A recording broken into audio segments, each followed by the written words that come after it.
시청자 여러분 안녕하십니까? KTN 뉴스입니다.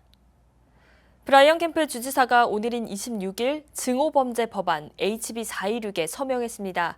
이로써 조지아주는 증오범죄법이 없는 4개 주에서 벗어났습니다.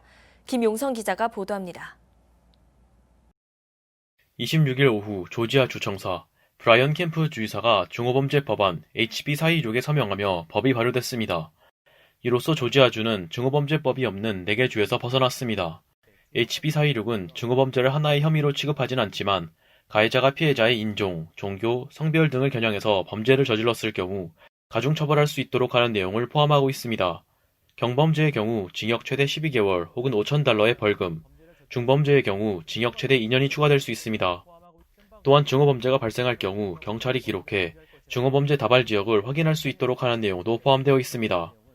일부 의원들이 해당 법안에 경찰, 소방관 등 일선 근무자들을 대상으로 한 범죄도 가중처벌하는 내용이나 증오범죄를 하나의 혐의로 취급할 수 있도록 하는 내용을 포함시키려고 했으나 포함되지 못했습니다. 해당 법안은 상원에서 47대 6, 하원에서는 127대 38의 표결을 받으며 초당적인 지지로 통과됐습니다. 브라이언 캠프 주지사가 오늘 서명식에서 법안에 대해 발언했습니다. House Bill 426, sponsored by Representative Chuck F. Strachan, does not fix every problem or right every wrong, but this bipartisan legislation is a powerful step forward. KTN 뉴스 김용성입니다. 조지아주의 24시간 새 신규 확진 환자가 1,900명 늘면서 또다시 최고치를 기록했습니다. 조지아주와 이웃한 플로리다주에선 하루 사이 9,000명에 가까운 신규 확진 환자가 보고됐습니다. 오늘의 코로나19 집계입니다. 주 보건당국의 26일 오후 2시 50분 집계에 따르면 주내 누적 확진 환자는 72,995명, 누적 사망자는 2,770명으로 집계됐습니다. 전날보다 확진 환자는 1,900명 늘었고 사망자는 25명 증가했습니다. 다음은 카운티별 집계입니다.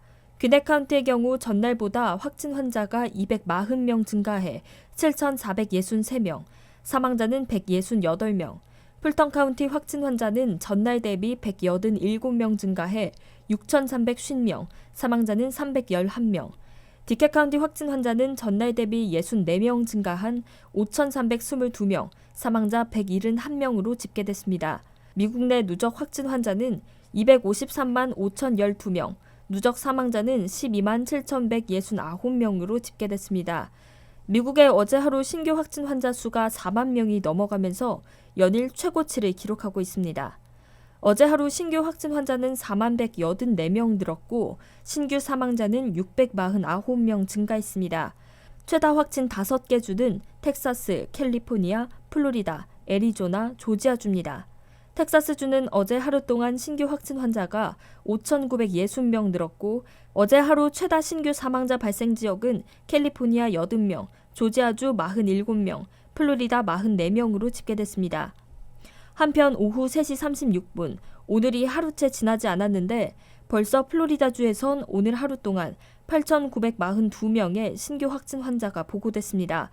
플로리다 보건부는 오늘인 금요일 거의 9,000명의 신규 확진자가 발생했다고 발표했습니다. 불과 2주 만에 3배가량 증가한 수치입니다. 이상 코로나19 집계였습니다. 이렇게 일부 주들에서 코로나19 확산세가 급격하게 늘어나자 추가 경제 재개를 중지하거나 규제를 다시 강화하는 주들이 나타나고 있습니다. 오늘 신규 확진 환자 9,000명을 기록한 플로리다주와 연일 폭증세를 이어가고 있는 텍사스주는 규제 강화를 발표했습니다. 김용성 기자입니다. 미국 내에서 확진 환자가 가파르게 증가하는 주들이 늘어나고 있습니다.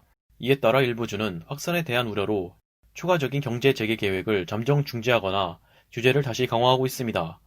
애리조나, 아칸소, 델라웨어 등 9개 주는 추가적인 경제 재개를 잠정 중지할 것이라고 발표했고 텍사스와 플로리다주는 더 나아가서 규제를 다시 강화하고 있습니다. 텍사스는 반의 식사와 음주를 오늘 오후부터 즉시 금지했으며 식당은 수용 인원의 절반만 받을 수 있도록 했습니다. 래프팅 등의 레저 활동도 다시 금지했습니다. 플로리다는 주 전체에서 반의 음주를 다시 금지했습니다. 스티브 무누신 연방 재무장관은 봉쇄가 코로나19보다 더 큰 피해를 줄 수 있기 때문에 경제를 다시 봉쇄하는 일이 없을 것이라고 발언한 바 있습니다. 하지만 봉쇄 결정은 연방정부가 아닌 주정부의 재량으로 알려졌습니다. 조지 워싱턴 대학교의 조나단 라이너 교수는 병상이 부족한 사태가 발생하면 주정부들이 다시 봉쇄를 해야만 할 것이라고 말했습니다. 한편 이미 여러 국가에서 2차 봉쇄를 실시한 사례가 있습니다. 싱가포르과 홍콩은 규제를 완화한 이후에 확산세가 가파르게 늘자 다시 규제를 강화했던 바 있습니다. 높은 신규 확진 환자 수치를 보이고 있는 조지아주의 경우 브라이언 캠프 주지사가 아직은 제재를 강화하지 않을 것이라는 입장을 나타냈습니다. KTN 뉴스 김용성입니다. 애틀랜타 한인교회협의회가 매년 개최해온 복음화 대회가 올해는 열리기 힘들 것으로 보입니다. 코로나19 팬데믹으로 인해 불가피하게 개최를 못하게 됐다는 것이 교협 측 입장입니다. 스티븐 기자입니다.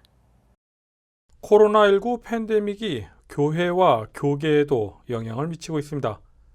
특별히 애틀랜타 한인교회협의회가 지난 40년간 애틀랜타에서 해마다 개최해온 복음화 대회가 올해는 열리지 못하게 됐습니다. 애틀랜타 한인교회협의회 측은 오늘 기자회견을 열고 코로나19 팬데믹으로 인해 장소나 강사 섭외가 어려움에 있다고 밝혔습니다. 최근에 팬데믹으로 인해 몇 가지 좀 열기 어려운 사정들이 드러났어요. 작년에 이제 두 교회가 동부 서부 다 예정된 교회들이 지금 다 결정 어렵다 나왔고, 그 다음에 다른 교회들을 또 섭외하니까 거기도 마찬가지로 어렵다. 그런 가운데 또 강사조차도 그 주간에 지난 주간에 다 이게 아주 한 주간에 있었던 일입니다. 아주 빨리빨리. 왜냐하면 지난번에 우리가 임원회를 복음화대 개최를 준비로 모였는데 또 한 주간에 다 있었습니다. 또 우리 한경 강사도 전화 와서 자기가 올해 팬데믹 이후 외부 강사된 걸 다 취소했다. 애틀랜타 한인교회 회장 남궁전 목사는 한국교회의 DNA는 새벽기도라고 강조하며 교협이 기도 활성화에 앞장설 것이라고 말했습니다. 애틀랜타 한인교회협의회 총무 김성범 목사는 매년 복음화대회 기간 중 실시해온 준비기도 모임을 연합 새벽기도로 진행하는 부분도 계획 중이라고 덧붙였습니다. KTN 뉴스 스티븐입니다. 국립기상청은 오는 주말 북아프리카 사하라 사막에서 발생한 먼지 구름이 조지아를 비롯한 동남부 지역에 영향을 미칠 것이라고 예보했습니다. 따라서 천식이나 호흡기 질환이 있는 분들은 외출을 자제하시는 것이 좋겠습니다. 한편 그레고리 웰리어스 보스턴대 환경보건학 교수는 사하라 먼지 구름이 미국에 도달되는 것은 이례적인 경우라며 먼지 구름으로 인해 코로나 바이러스와 상호작용이 발생할 수 있다고 주의를 당부했습니다.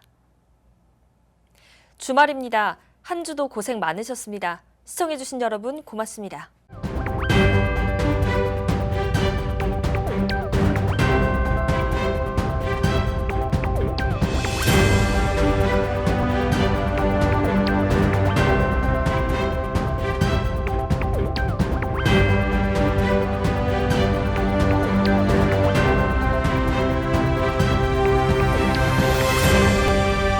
뉴스를 뉴스답게 KTN